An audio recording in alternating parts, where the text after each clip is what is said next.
खास कार्यक्रम। मैं हूं आपके साथ आयुषी श्रीवास्तव। यूपी का सियासी पारा लगातार चढ़ता जा रहा है। प्रियंका के धुआंधार रैलियां जारी है, लेकिन योगी आदित्यनाथ भक्ति में पूरी तरीके से लीन दिखाई दे रहे हैं। जी हाँ, और हमारी जो सीएम है अभी तक रैली उनका शुरुआत भी नहीं किया। अब योगी आदित्यनाथ का ये ओवर कॉन्फिडेंट है या फिर उन्हें डर लगने लगा है कांग्रेस और प्रियंका गांधी से, ये बड़ा सवाल है। लेकिन कांग्रेस इस बार पूरे दमखम के साथ मैदान में उतर चुकी है। प्रियंका ने अपनी शक्ति प्रदर्शन से ये दिखा दिया है कि वो अकेले ही यूपी में चुनाव जीतने के लिए काफी है। जिस तरीके से लगातार योगी आदित्यनाथ का रुतबा कायम है, लेकिन प्रियंका भी चुनावी मैदान में कूद पड़ी है। अब खबर है कि प्रियंका ने चुनाव के लिए खुद को सन्यासी तक बना लिया है। जी हाँ, प्रियंका लगातार कोशिश कर रही है कि वो किस तरीके से यूपी में अपना दबदबा बढ़ा सके। ऐसे में जोर आजमाइश की दौर जारी है, लेकिन बीजेपी का पलड़ा भी अभी तक भारी दिखाई दे रहा है, क्योंकि यूपी में रहना है तो योगी योगी कहना है। अगर योगी आदित्यनाथ को हराना इतना आसान नहीं है। आपको बता दें, कांग्रेस की राष्ट्रीय महासचिव प्रियंका गांधी वाड्रा आज बिजनौर के दौरे पर है। इस दौरान प्रियंका गांधी महासभा में शामिल होने जा रही हैं और किसानों परिवार से लगातार जो है वो बात करने जा रही है। ये कहीं ना कहीं किसान को लेकर कांग्रेस आगे बढ़ रही है। चंदपुरा के रामलीला मैदान में आज होने वाली कांग्रेस की किसान महासभा में प्रियंका गांधी के आगमन को देखते हुए जिले के आला अधिकारियों ने सभा स्थल का निरीक्षण किया और शहर में सुरक्षा के कड़े इंतजाम भी किए गए हैं। बता दें, बिजनौर कांग्रेस जिला अध्यक्ष शेरबाग पठान ने बताया कि राष्ट्रीय महासचिव प्रियंका गांधी वाड्रा सोमवार को चंदपुरा पहुंचेंगी और वहां रैली मैदान में किसान महासभा को संबोधित करेंगी। किसान एक बहुत बड़ा फैक्टर है अगर चुनाव की बात करें। बता दें, कार्यक्रम में के लिए जोरों से तैयारियां भी चल रही है। प्रियंका गांधी और कांग्रेस के बाकी नेता किसानों के कृषि कानून के खिलाफ जागरूक कर रहे हैं। वही पार्टी पदाधिकारी, कार्यकर्ता और किसानों को महापंचायत में शामिल होने के लिए संपर्क भी किया जा रहा है। आपको बता दें, इससे पहले 10 फरवरी को प्रियंका गांधी ने सहारनपुर के चकलाना में किसान महासभा को महापंचायत को संबोधित किया था। प्रियंका गांधी ने मां शंखभरी देवी मंदिर में दर्शन भी किया और प्रयागराज भी की। वहां पर भी उन्होंने जाकर डुबकी लगाए, दर्शन किए। इसके अलावा रायपुर स्थित कानखा में हजरत रायपुर की दरगाह में भी जा रही, यानी कि मस्जिद और मंदिर दोनों साधने की कोशिश है। कांग्रेस की राष्ट्रीय महासचिव प्रियंका गांधी वाड्रा आज बिजनौर का दौरा करेंगी। इस दौरान प्रियंका गांधी वाड्रा महासभा में शामिल होंगी और किसान परिवारों से बातचीत करेंगे और वहां मिलेंगी। लगातार जिस तरीके से देखा गया है कि प्रियंका गांधी वाड्रा की पिछले चुनावों की बात करें तो सिर्फ 2 बार दौरा रहा, लेकिन इस बार जो है वो लगातार दौरे पे दौरा।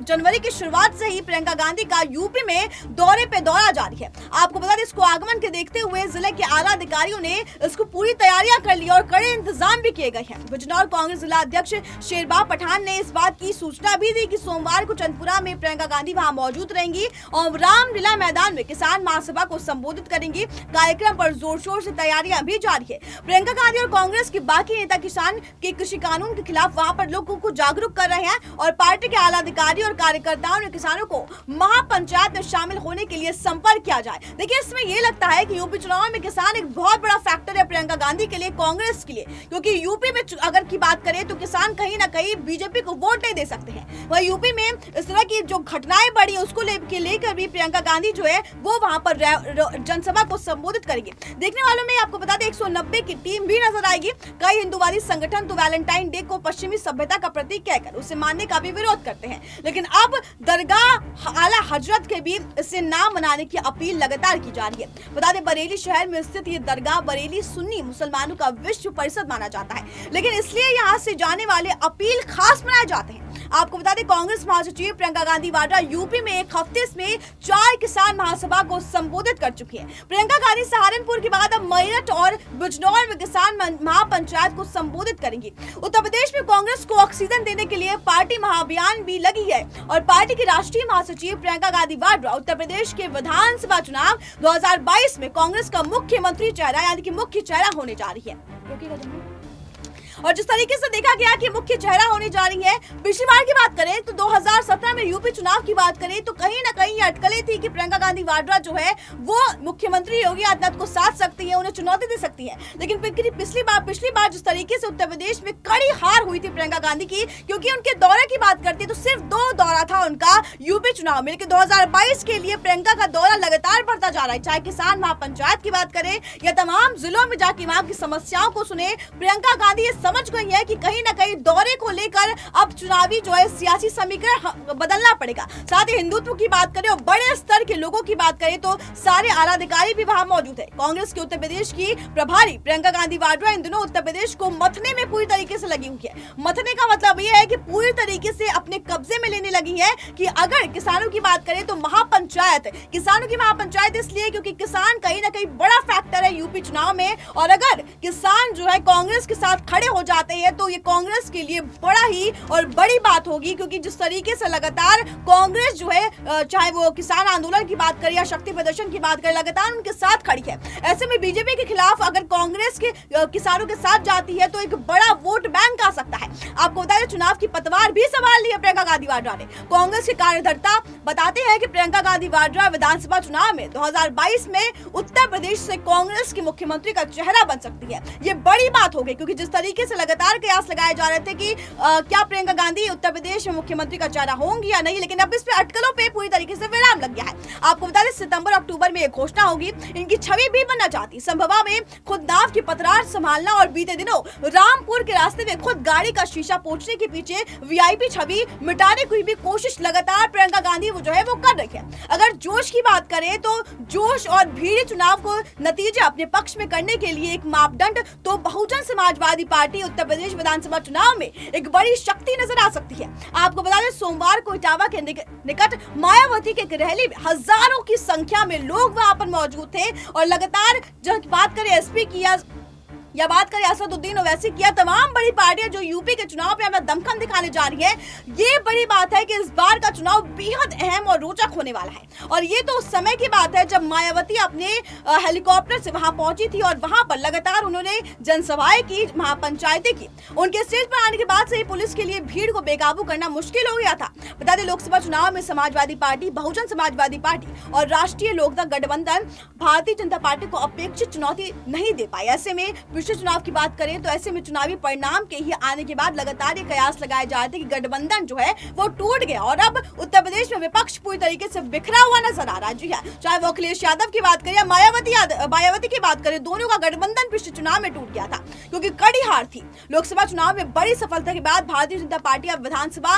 सीटों पर भी होने वाले उपचुनाव को लेकर गंभीर दिखाई दे रही है। हालांकि योगी आदित्यनाथ को हराना बेहद ही मुश्किल है, क्योंकि यूपी में अगर आपको रहना है तो आपको योगी योगी कहना बेहद जरूरी है, और वहां पर कांग्रेस अपना दल बनाने जा रही है। कांग्रेस जिस तरीके से लगातार मैदान में उतरी है उसका भी कहना गलत नहीं है, क्योंकि कहीं ना कहीं कांग्रेस भी अब फ्रंट फुट पे आ गई है। पिछले चुनाव में कांग्रेस पूरी तरीके से बैक फुट पे थी, लेकिन अब फ्रंट फुट पे आ गई है और वो गंभीरता से ले रही है। जहां तक लोकसभा चुनाव की लिए बात है तो उसमें हुए गठबंधन का सवाल है, तो उसको लेकर प्रयोग पूरी तरीके से उत्तर प्रदेश में भले ही बहुत ज्यादा सफल नहीं हो रहा है, लेकिन पश्चिमी उत्तर प्रदेश में बीजेपी और मोदी की लहर के बावजूद ये खास सफल रहा है। इन इलाकों में भी गठबंधन को लोकसभा में 8 सीटें मिली थी पिछली बार, और कुछ सीटों पर हार जीत का असर भी बेहद कम रहा था। आने वाले दिनों में यूपी के 11 सीटों पर से विधानसभा के उपचुनाव होने वाले हैं। ये सीटें विधायकों के सांसद बनने से खाली भी हुई थी। आपको बता दें कि उनमें से ज्यादातर पर पहले भी बीजेपी का कब्जा लगातार रहा है, लेकिन ऐसा कभी नहीं हुआ है कि यूपी की सत्ता में 2 बार पार्टियां आई हो। चाहे कोई भी पार्टी हो, यूपी में अगर चुनाव हुआ है तो पार्टियां लगातार बदलती रही है। 2 बार एक पार्टी जो है वो कभी भी नहीं आई। आपको बता दें कि 11 में से 5 सीट अगर पश्चिमी उत्तर प्रदेश की है, इसलिए राजनीतिक दलों की सक्रियता इन इलाकों में काफी ज्यादा बढ़ गई है, चाहे वो कांग्रेस हो, चाहे वो अखिलेश यादव की हो या फिर बीजेपी हो, खासतौर से भारतीय जनता पार्टी की। हालांकि बहुजन समाजवादी पार्टी ने पहली बार पूरी तैयारी के साथ उपचुनाव लड़ने की घोषणा की थी और पार्टी नेता मायावती ने इस संदर्भ में बैठकें भी शुरू की थी, लेकिन बीजेपी को अकेले चुनौती देने के लिए कोई सक्षम नहीं था। बता दें कि ये देखने वाली बात होगी कि देखने वाली बात होगी किस तरीके से इस बार का यूपी चुनाव अलग अलग लड़ा जाएगा। जानकारी के मुताबिक बीजेपी के नए सिरे से सदस्यता अभियान की शुरुआत हो या फिर मुख्यमंत्री योगी आदित्यनाथ का जिलावार समीक्षा बैठक हो, ये सब जिन सीटों पर उपचुनाव है उन्हें ध्यान में रखकर ही तैयार किया जाएगा। पिछले दिन सहारनपुर और मुरादाबाद में मुख्यमंत्री ने समीक्षा बैठक भी की थी और वहां पे लगातार वो चुनावी जो सभाएं कर रहे थे। वरिष्ठ पत्रकार रियाज हाशमी बताते हैं कि योगी जी विपक्ष में एकजुटता और एकता में में फूट का फायदा उठाने और उपचुनाव में जीत हासिल करने के मकसद से निकल पड़े हैं। जी हाँ, लगातार वो भी रैलियां कर रहे हैं, ऐसा नहीं है कि वो भी रैली नहीं कर रहे हैं। हाँ, लेकिन ये कहीं ना कहीं मुख्यमंत्री योगी आदित्यनाथ को ओवर कॉन्फिडेंस सता रहा है। पश्चिमी उत्तर प्रदेश में उन्होंने बड़ी जीत के बाद उपचुनाव का हार का कड़ा स्वाद भी चखा था। वो इस बार उनकी नौबत कतई नहीं आने वाली थी, लेकिन दूसरी विपक्षी एकता की शुरुआत भी यही से हुई थी। आपको बता दें कि अब उसके खात्मे के बाद से राजनीतिक अनुभव का भी पहला मौका होगा। पिछले हफ्ते योगी आदित्यनाथ सहारनपुर और मुरादाबाद में कानून व्यवस्था की समीक्षा के लिए तो गए, लेकिन बीजेपी नेताओं के साथ उन्होंने गंगोह और रामपुर सदर सीटों पर होने वाले उपचुनाव के बारे में भी चर्चा की है। आपको बता दें, जिस तरीके से लगातार ये कयास लगाए थे, जिस तरीके से लगातार ये बोला जा रहा था कि कहीं ना कहीं योगी आदित्यनाथ जो है वो अपने आप में ही काफी है। अगर चुनावों की बात की जाए, उनको जिताना, उनको हराना बेहद मुश्किल है, लेकिन इस बार अगर देखा जाए तो राज्यों में बीजेपी सिमटती जा रही है। विधानसभा सीटों की बात करें तो चुनाव होने वाले, वही गंगोह विधानसभा सीट कैराना लोकसभा क्षेत्र के तहत आती है और यहाँ की बीजेपी विधायक प्रदीप चौधरी अब कैराना से सांसद बन चुके हैं। 2017 में प्रदीप चौधरी ने इस सीट पर कांग्रेस के नुमान मसूद को हराया था, जो कि कांग्रेस के प्रदेश अध्यक्ष इमरान मसूद के भाई हैं। आप चुनाव की बात करते हैं तो आम चुनाव के बाद से ही बीजेपी जहां पूरे जोश में है, वही विपक्षी दलों में बीएसपी के अलावा किसी की सक्रियता नहीं दिखाई दे रही है। इस मुद्दे पर बातचीत के दौरान मेरठ में समाजवादी पार्टी के पदाधिकारी का दर्द भी छलक आया है। नाम ना छिपाने की शर्त में उन्होंने बोला कि पार्टी की इतनी ज्यादा घटिया स्थिति जो है, इतनी दुर्गति स्थिति वो पहले नहीं हुई थी। मायावती ने गठबंधन तोड़ दिया था और तमाम तरह के इल्जाम भी लगा डाले थे। हमारे लिए राष्ट्रीय अध्यक्ष विदेश में छुट्टियां मनाते रही हैं। मानवता की और मायावती की बातों का जवाब देते हुए ठीक उन्होंने ही दिया था। इन इलाकों में समाजवादी पार्टी के कई नेता ऐसे मिले जो कि पार्टी नेतृत्व की कठिन निष्क्रियता को लेकर खुद के राजनीतिक भविष्य को संकट में देख रहे हैं। मोहम्मद अजीम पार्टी में ही है, लेकिन समाजवादी पार्टी के प्रति उनकी हमदर्दी भी साफ दिखाई दे रही है। कहते हैं कि बहुत मुश्किल लग रहा है कि सपा दोबारा से खड़ी हो पाएगी यूपी में, क्योंकि बहुत बड़ी बात है कि गठबंधन टूट गया और सपा अगर अकेले लड़ती है तो मुश्किल हो जाएगा सपा के लिए अकेले चुनाव जीतना। और लखनऊ में भी कोई समर्थन लगातार नहीं मिल रहा है। बात करें अल्पसंख्यक की, तो अल्पसंख्यक वर्ग जो है वो तेजी से बीएसपी की ओर भाग रहे हैं, यानी कि बीएसपी की ओर जा रहे हैं, बीएसपी को साधने की कोशिश कर रहे हैं। आपको बता दें, यूपी पंचायत चुनाव के लिए जिलेवार प्रधान और जिला पंचायत, क्षेत्रीय पंचायत और ग्राम पंचायत के वार्डों की भी आरक्षण प्रक्रियाएं शुरू की गई है। प्रधान और तीनों स्तर के वार्डों में श्रेणीवार आरक्षण की प्रारंभिक जानकारी 3 मार्च को मिल जाएगी। लेकिन बता दें, जिस तरीके से 2022 में यूपी का चुनाव का ऐलान कर दिया गया है, विगुल फूंक दिया गया है, देखना काफी अहम होगा क्या दिलचस्प हो रहा था। बता दें, वही 14 मार्च को जारी होगा। जिला पंचायत अध्यक्ष और प्रमुख का आरक्षण चार्ट शासन द्वारा जारी होने के बाद प्रधान, जिला, क्षेत्र और ग्राम पंचायत सदस्यों के आरक्षण और आवंटन की प्रक्रिया भी अब 20 मार्च को शुरू हो जाएगी।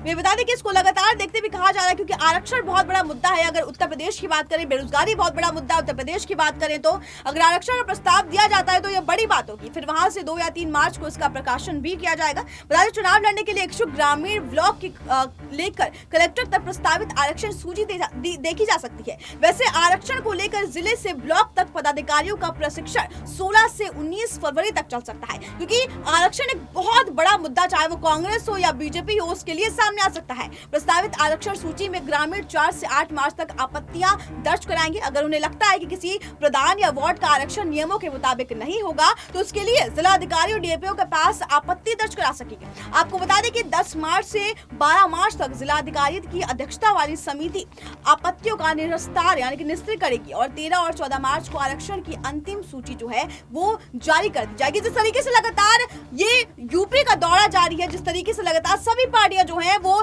यूपी मैदान में उतर आई है, देखना काफी अहम होगा 2022 के लिए किस तरीके से बिगुल फूके जाएंगे। क्या 2022 में यूपी के चुनाव में कांग्रेस फिर से फ्रंट फुट पे आएगी, क्योंकि प्रियंका गांधी का दौरा जिस तरीके से आदि है, उनका संन्यास लेना जिस तरीके से देखा जा रहा है, कहीं ना कहीं ये सब चुनाव के लिए अब देखना काफी अहम होगा कि क्या 2022 में भी बीजेपी और योगी आदित्यनाथ का जलवा कायम होता है या प्रियंका गांधी फ्रंट फुट पे आकर चुनाव जीतती है। आप देखते रहिए SPN 9 न्यूज।